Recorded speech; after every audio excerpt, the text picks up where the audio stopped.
अस्ट्रियामा नेपालको भन्दा तगडा उकालो। हामी चाहिँ अघि यहाँनिर अर्कै मुनाम्बाक के भन्ने हौ, नाम पनि आउँदैन हो बोल्नु पनि यार। अहिले चाहिँ हामी वेल्स तर्फ जाँदैछौँ, अस्ट्रियाको वेल्स जाँदैछौँ। हेर्नुहोस् एकदमै डाँडा। खै के भन्नु र खै। ल है, परमेश्वरको अनुग्रह भयो भनेदेखि त कोही बेला यस्तो ठाउँमा पनि आइपुगिँदो रहेछ। यो डाँडामा चुचुरामा घरहरू छन् है, उतातिर यस्तो पनि छ। अनि बाटो चाहिँ ठ्याक्कै हाम्रो तातो तातो चिया चाहिँ यो सिद्धिसक्यो, सेलाइसक्यो होला। ल हेर्नु कति राम्रो घर। ओहो हो है टेरी, ल उपर हिउँ जमिरहेको छ जस्तो छ।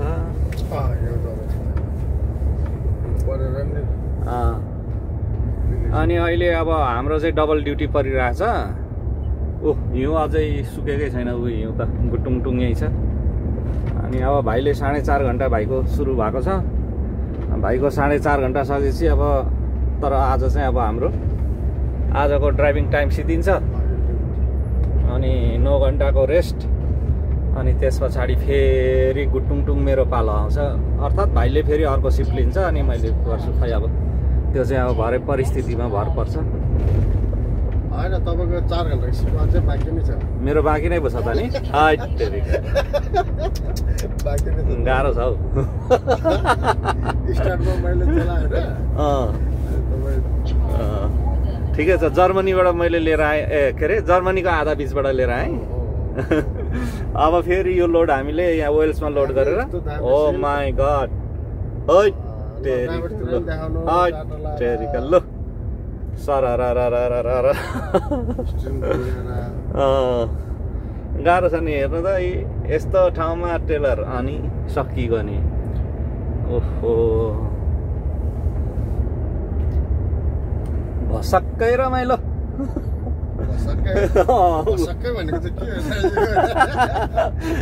भस्मै रमाइलो, भस्मै रमाइलो। है तरिका। अनि यस्तो यस्तो डाँडामा पनि मान्छेहरू घर बनाएर बसेछन् है।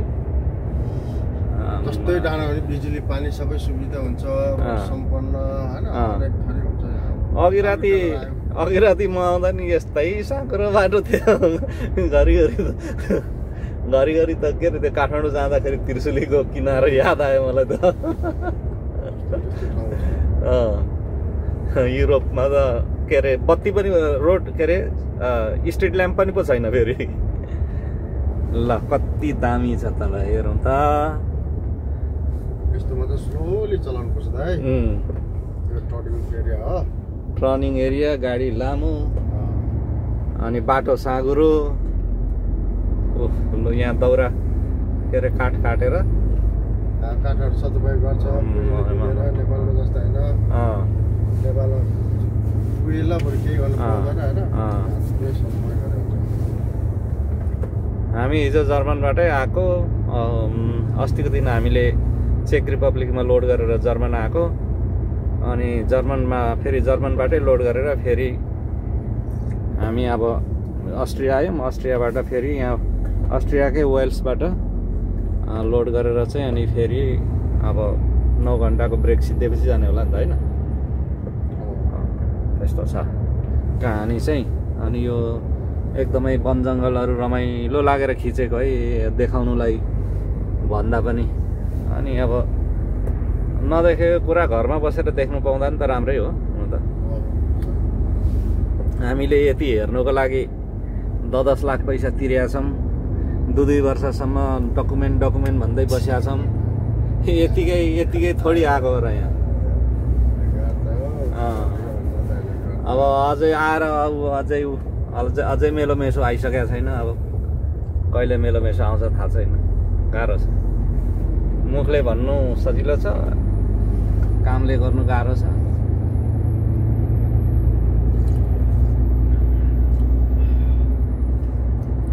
भिडियो चाहिँ अलिक लामो हुन्छ होला, तर म यो पार्ट बनाएर लगाउँछु। यो भाइले अब गाडी कुदाउँदै पुरा चिसोमा तातो चिया ए विदाउट सुगर एकदम के अरे स्वस्थकर चिया। अब आयो फेरि 9 बिसेको उकालो आउनु लाग्यो। बसको होला प्रतीक्षालय 9 बिसेको उकालो है अस्ट्रियाको। ओहो म अब बिर्सिरहेको छु यता अलिअलि सुकेछ अहिले नि। यो हिउँको बेलामा चाहिँ कस्तो थियो होला झन् अवस्था।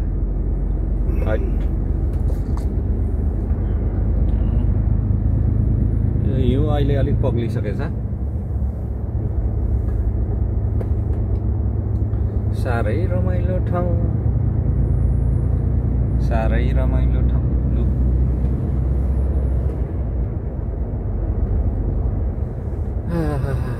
ऊ त डल्लो पारेर राखेको चाहिँ के रहेछ? घाँस हो घाँस। ए जति पनि यो डल्लो पारेर राखेको घाँस हो। ल कस्तो दामी। यस्तो पहाड पनि सबै जोतेर सबै बाली लगाएको छ। गरे के हुँदैन रहेछ। हाम्रो नेपालमा चाहिँ खै त के हो पारा भनेर भन्यो भने विदेश गएर जान्ने भइस भन्छन्। फेरि गाह्रो छ हामीलाई। विदेशमा अर्काको टोइलेट सोरेर गफ गर्छौ भन्छन् पो त। नेपालमा त दामी छ दामी दामी।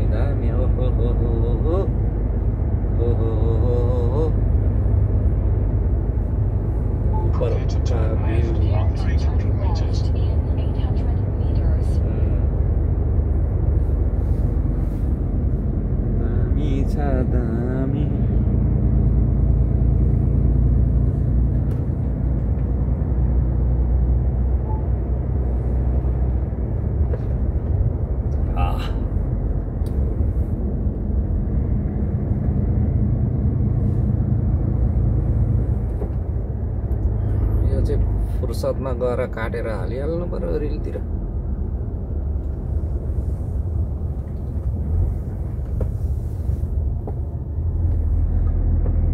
अनि यतातिर चाहिँ गाडी कुदाउँदा यस्तो सबै चाहिन्छ। ऊ त्यहाँनिर त्यो 2टा GPS को हो है बाटो देखाउने यही हो।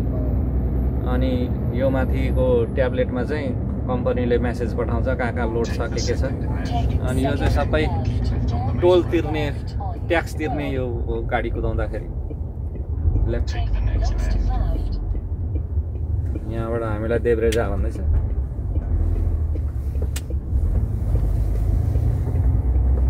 यो सबै कुरा चाहिन्छ यहाँ गाडी कुदाउँदा।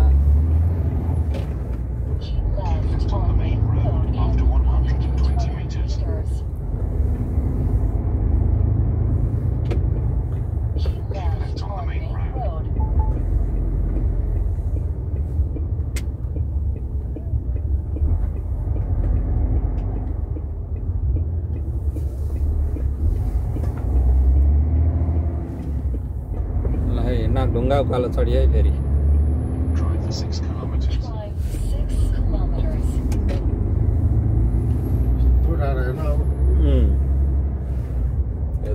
कस्तो दामी छ।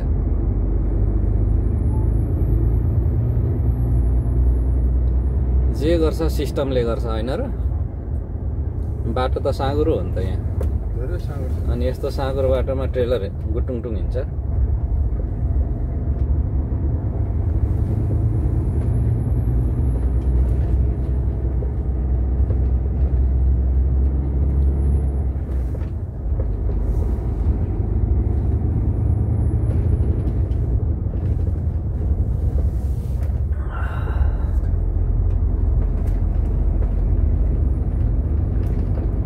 फेरि अर्को प्रतीक्षालय।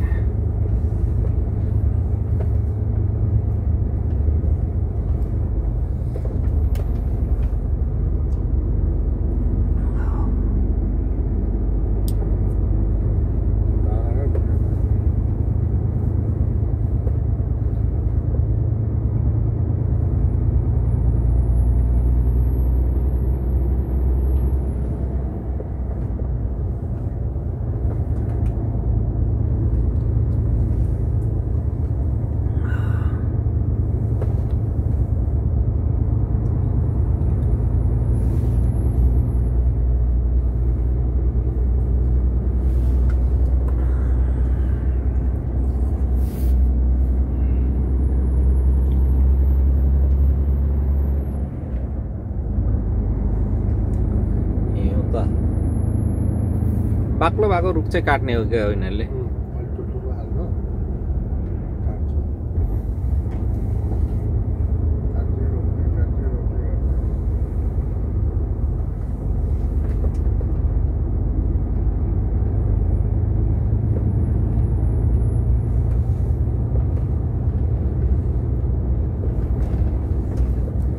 हिउँ सोरेर यी बाटोमा हिउँ साह्रै नराम्रो चिप्लिन्छ गाँठ्यो नुन पानी हालेको हुन्छ नुन पानी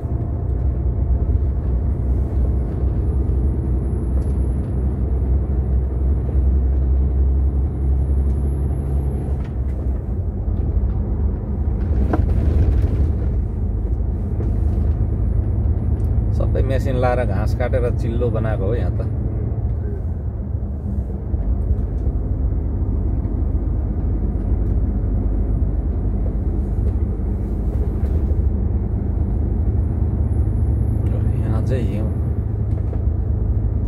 हिउँको मात्रा अझै छ यहाँ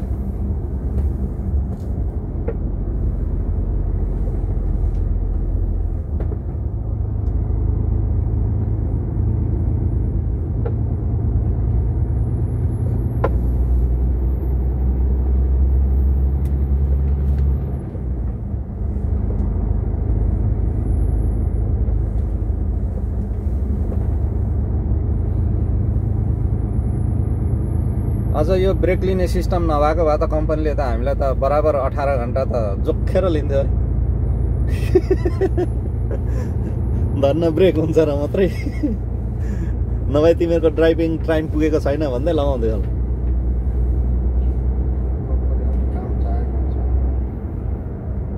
के दामी हो के घरहरू आमा लु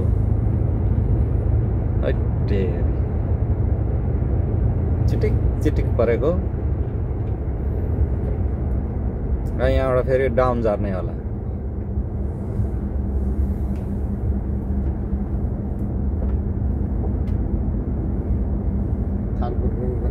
थानकोटबाट ओह्रालो झऱ्यो है साथी हो थानकोटबाट यतिको हिउँमा त चेन लाउनु पर्दैन नि बाटोमै गयो बाटो सफा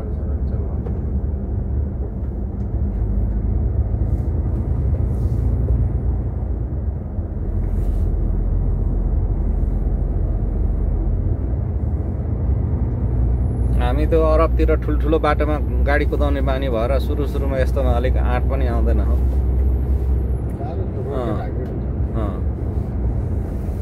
आँटै आउँदैन त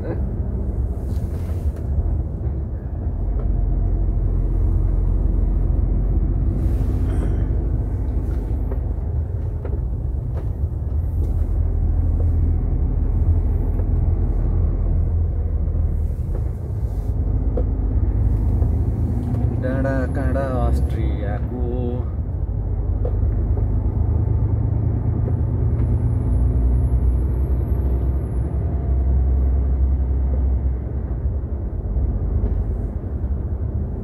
आज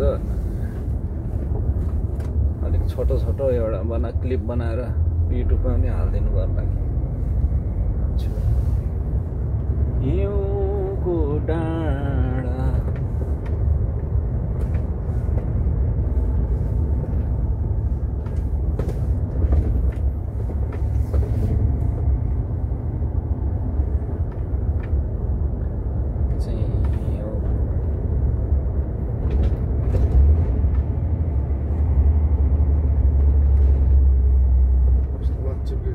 त्यही भएर त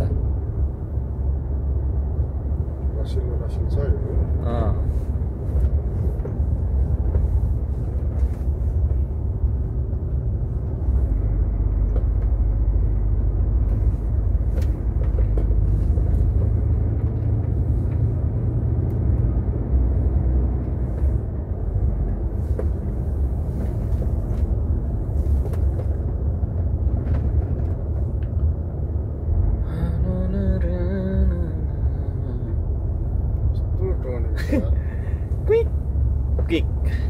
एउटा टर्निङ घुमिसकेको हुँदैन अर्को आइसकेको हुन्छ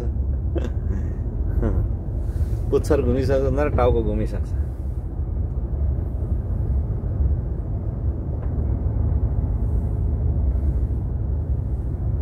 अझ ड्रोन सट लिनु पाउँदा कस्तो दामी हुन्थ्यो। गार्टनरको गाडी गुटुङ टुङ टुङ टुङ।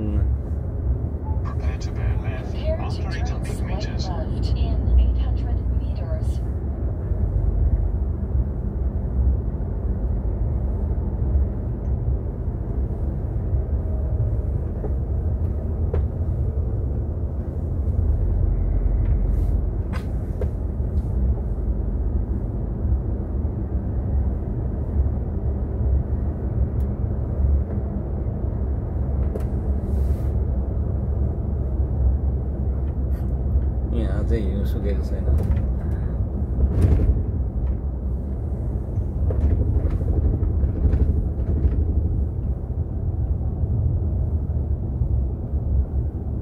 क्रिसमस लागेछ यहाँ पनि। ल है अब यतिको ओह्रालो त उसमा पनि छैन हो, थानकोटदेखि ओह्रालो गर्दा।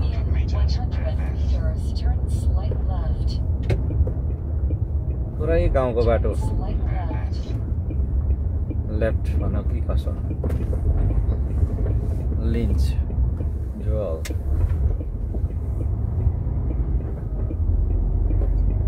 ए गाउँघरको बाटो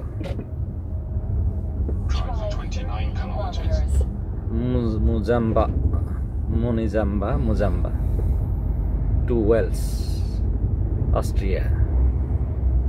राइफाइजन ब्याङ्क यसले कम्ती दुःख दिएन मलाई यार।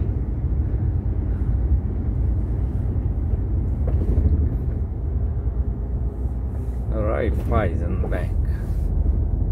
ल है हामी त अस्ट्रियाको गाउँ गाउँ हिँड्दैछौँ है।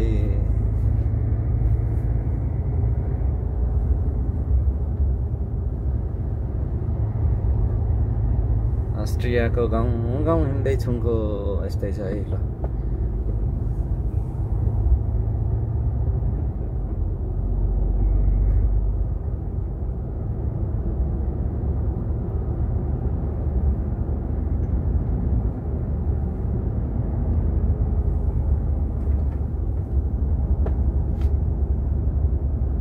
ए हिउँहरू यस्तै छ। यो अलिक चिप्लिने सम्भावना ज्यादा हुन्छ गाडी।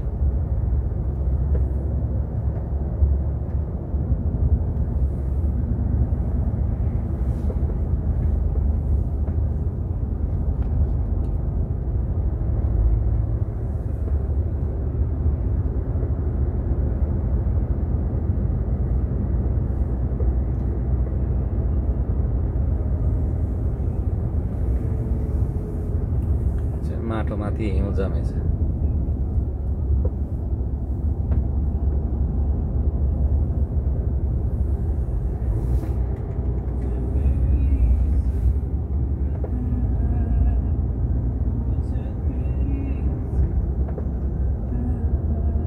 दामी ओह्रालो है। हामी अघि उधर पल्लोपट्टि डाँडाबाट तलबाट डाँडा चढेर यता आयौँ।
पियरबार्ग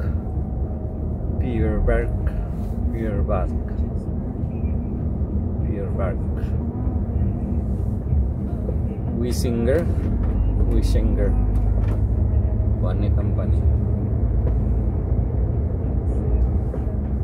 चर्च पल्लोपट्टि